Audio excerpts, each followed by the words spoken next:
हर home maker अपने घर के कामों को अपनी समझ, कन्वीनियंस और ईज़ के अकॉर्डिंग निपटाती है। बट समटाइम्स किसी दूसरे को वही काम किसी और बेहतर तरीके से करता देखकर वही काम नए अंदाज से करने में हेजिटेट नहीं करती, क्योंकि हमारा लर्निंग प्रोसेस सारी ज़िंदगी चलता है। सो लेट्स सी मैं कौन से टिप्स फॉलो करती हूँ घर के कामों को ईजी करने के लिए। अगर पसंद आए तो अडॉप्ट करें, बट वीडियो स्किप ना करें।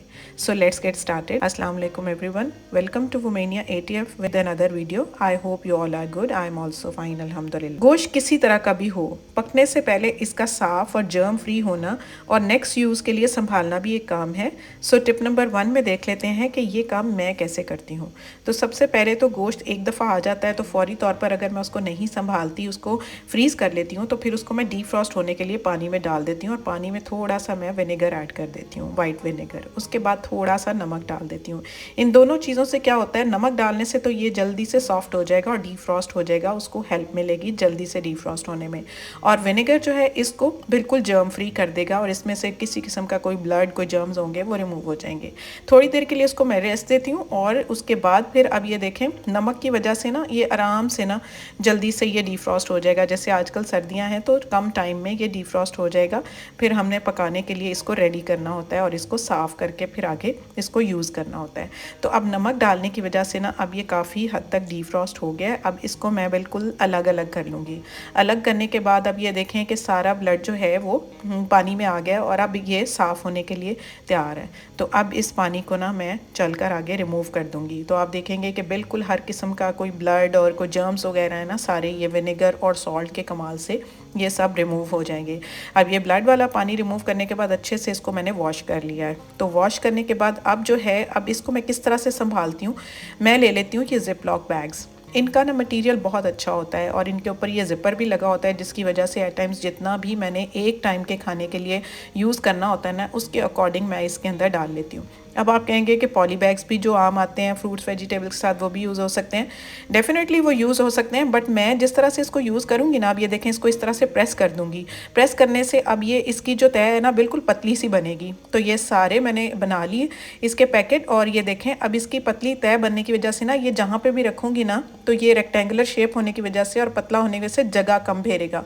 अगर पॉली बैग में डालूंगी ना तो वो ज़्यादा स्पेस लेता है और हम उसको अच्छे से ऑर्गेनाइज करके रख नहीं सकते। अब फ्रिज में सबसे पहले मैं एक शीट लगा दूंगी, वो पॉली की कोई भी शीट लगा दूंगी और उसके बाद फिर ये वाले बैग्स जो है ना, इनको मैं ऑर्गेनाइज करके रख दूंगी। तो क्या होगा, एक ये शीट लगाने से नीचे चिपकेंगे नहीं, क्योंकि अनलिमिटेड टाइम के लिए हमने रखना होता है। और उसके बाद इस तरह से आराम से मैं रिमूव कर लूँगी। So I hope you will like this idea. Next tip हमारी जो है वो चार्जर्स को लेकर है। समटाइम्स ये होता है कि मिस यूज़ की वजह से ना चार्जर्स के ये इस तरह के जो एजेस होते हैं ना, ये ख़राब हो जाते हैं और उसकी वजह से करंट लगने का भी खदशा होता है और इस तरह से प्रॉपर हमारा चार्जर वर्क भी नहीं कर रहा होता। समटाइम्स तो बिल्कुल ही ये चार्ज करना छोड़ देता है। इस तरह से ये बहुत ये डेंजरस भी हो गया है, डायरेक्ट इन कॉन्टैक्ट आने से करंट भी लग सकता है। तो हम क्या करते हैं, ये जो हम केबल्स के लिए ये टेप यूज़ करते हैं ना, ये इलेक्ट्रिक केबल्स वगैरह के लिए, तो ये बहुत स्टडी सी होती है, बहुत अच्छी होती है और इजीली ये रोल भी हो जाती है। तो इस तरह से इनके किनारों पर रख कर ना मैं इस तरह से ये रोल कर लूँगी और ये मेरा जो प्रॉब्लम है वो सॉर्ट आउट हो जाएगी। तो किसी तरह से भी कोई भी ऐसी वायर हो जो इस तरह से एजेस से ये डैमेज हुई हो, तो आप ईजीली से ना उसको इस तरह रोल करके टेप को तो उसके ऊपर फिक्स कर सकते हैं। अब इसको मैं जब लगाऊंगी ना मोबाइल के साथ, तो बिल्कुल ये वर्किंग होगा। अब आप ये दीवार के साथ देख सकते हैं कि इस केबल को कि ये ख़राब ना हो, एक तो हमने टेप लगा दी, दूसरा ये जो है ना, मैंने ये बॉटल का ढक्कन उसके ऊपर 2 सुराख करके वायर को इसके अंदर फिक्स कर दिया। तो बहुत कम चांसेस होते हैं कि वायर ख़राब हो। इस तरह से कोई और वायर भी हो सकती है, कोई ज़रूरी नहीं है कि चार्जर की वायर हो, तो किसी और किस्म की भी वायर को इस तरह से हम पक्का कर सकते हैं। सो नेक्स्ट टिप आप हम देख लेते हैं, डिफरेंट काइंड ऑफ ऑयल्स हमारे घर में यूज़ होते हैं। जैसे ये सरसों का ऑयल यूज़ होता है। अब हर तरह का ऑयल हर तरीके से अलग अलग तरीके से यूज़ कर सकते हैं हम इजी करने के लिए। ये गुलाब का अर्क है, रोज़ वाटर है और ये हमारा कोकोनट ऑयल है, जो आजकल इस तरह से ये सॉलिड फॉर्म में आ जाता है। इस तरह के ये डिब्बों में आ रहा होता है। तो इसको जब डिब्बे का लिड रिमूव कर देते हैं, फिर हम बॉटल में डाल लेते हैं। सबसे पहले हम सरसों के ऑयल को देख लेते हैं कि हम उसको ईजिली किस तरह से रख सकते हैं। इस तरह की नोज़ल वाली बॉटल आती है हमारे डाई के एसेसरीज़ के साथ ना, लॉरी, इसकी ये ऊपर की नोज़ल बहुत वर्किंग होती है। लाइक इसके अंदर ना मैं ये सरसों का ऑयल डाल दूंगी और ये ड्रिप बाय ड्रिप ना मुझे जितना चाहिए होगा ना, इस तरह ये हथेली पर डालकर मैं इसको यूज़ कर लूँगी, तो मेरे लिए इसको यूज़ करना आसान हो जाएगा एज़ कम्पेयर टू खुले मुँह वाली बॉटल के। इसी से रिलेटेड अगला टिप है, मैं आपको बता दूँ कि जैसे सरसों के ऑयल की बात हो रही है ना, तो ये देखें ये दरवाजे कई दफ़ा ना आवाज़ करना शुरू कर देते हैं, तो उसके लिए कई लोग ना यही सरसों का ऑयल यूज़ कर रहे होते हैं। बट मैं आपको ये सजेस्ट करूँगी कि सरसों का ऑयल आप यूज़ ना करें, क्योंकि ये ना डर्ट के साथ मिलकर बहुत टफ़ हो जाता है और फिर ये बिल्कुल वर्किंग नहीं रहता। रादर आप ये मशीन का जो ऑयल आता है ना, सिलाई मशीन का ऑयल, उसके ऊपर भी इस तरह से नोज़ल लगी होती है, तो ये बहुत अच्छी होती है, अप्लाई करना भी ईजी होता है। हम जिस तरह से भी इसको रख कर अप्लाई कर सकते हैं। ये देखिए ये ब्रैकेट के ऊपर रख कर ना मैं इसको इसकी नोज़ल से अप्लाई करूँगी तो कितना ईजीली ये सारा उसके पेचेस के अंदर चला गया और हमारी ये प्रॉब्लम सॉर्ट आउट हो जाएगी और हमारा दरवाज़ा जो है बिल्कुल आवाज़ नहीं करेगा। जो बिल्कुल इरिटेट कर रहा होता है, इसकी आवाज़ तो बिल्कुल अच्छी नहीं लग रही होती। तो इस तरह से मशीन का ऑयल भी इसी नोज़ल वाली बॉटल में डाल कर रखें। अब वही बात अब आ जाती है रोज़ वाटर की। तो अगर आपने किसी और जगह पर ज़्यादा क्वांटिटी में रोज़ वाटर यूज़ करना है तो इस तरह की बड़ी बॉटल में ठीक रहेगा। बट आपने अगर किसी रेमेडी में या स्किन केयर के लिए, ज़्यादातर तो हमारी स्किन के लिए यूज़ हो रहा होता है, तो हम फिर ये ना पुश बॉटल यूज़ करते हैं, ये स्प्रे बॉटल यूज़ करते हैं, तो ये रोज़ वाटर कम लगेगा, इफ़ेक्टिव भी होगा और जितना हमें चाहिए होगा ना उतना ही निकलेगा और ये अप्लाई करना भी ईजी होगा। अब आ जाते हैं कोकोनट ऑयल की तरफ। अब ये बड़ा सारा लिड था, इसको रिमूव कर दिया क्योंकि कटर से काटना होता है तो फिर ये ज़ाया हो जाता है इसका ढक्कन। तो मैं क्या करती हूँ, प्लास्टिक या शीशे की बॉटल, खुले मुँह वाली बॉटल में इसको इस तरह से डाल लेती हूँ।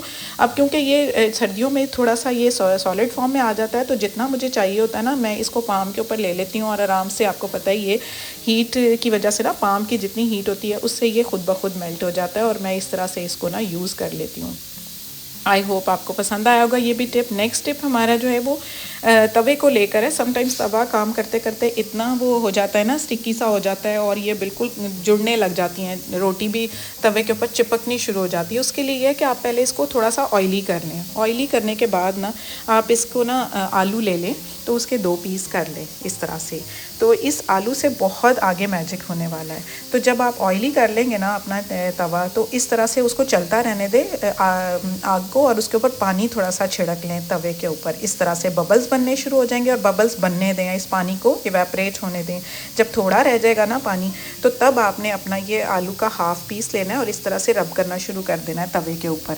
अच्छे से आपने सारे तवे के ऊपर इसको रब कर देना है। इसके ऊपर एक बारीक सी कोटिंग आ जाएगी, जो कोटिंग बिल्कुल इसको ना नॉन स्टिक तवा बना देगी। तो अब आप इसको जिस तरह से मर्ज़ी, खासकर रोटी बनाने के लिए ना, जब रोटी चिपकती है तो बहुत बुरी लगती है। अब ये देखें, ये प्रोसेस मैंने किया है तो रोटी अब बिल्कुल नहीं चिपक रही और ईज़िली मैं रोटी को इस तरह से बना रही हूँ और हमारा ये प्रॉब्लम जो है बिल्कुल एकदम ख़त्म हो गया और हमारा तवा बिल्कुल इस तरह से काम कर रहा है जैसे नॉन स्टिक तवा काम करता है। तो ये छोटी सी एक चीज़ थी जिसको मैंने यूज़ किया और अपनी प्रॉब्लम को सॉर्ट आउट कर लिया। इस तरह से बहुत इस तरह के तरीके होते हैं जैसे कि हम किसी दूसरे को देखते हुए करते हैं, हम कर सकते हैं बट हमें पता नहीं होता। तो इस तरह से अगर आपको अच्छा लगा कोई इसमें से आइडिया, तो आप मुझे ज़रूर बताएं और कमेंट करें। आपका नाम मैं नेक्स्ट वीडियोज़ में लिया करूँगी। जो भी अच्छा सारा कमेंट करेगा, लाइक करेगा, शेयर करेगा और न्यू व्यूअर्स जल्दी से मेरे चैनल को सब्सक्राइब कर लें। See you in the next video. Take care. अल्लाह हाफिज़।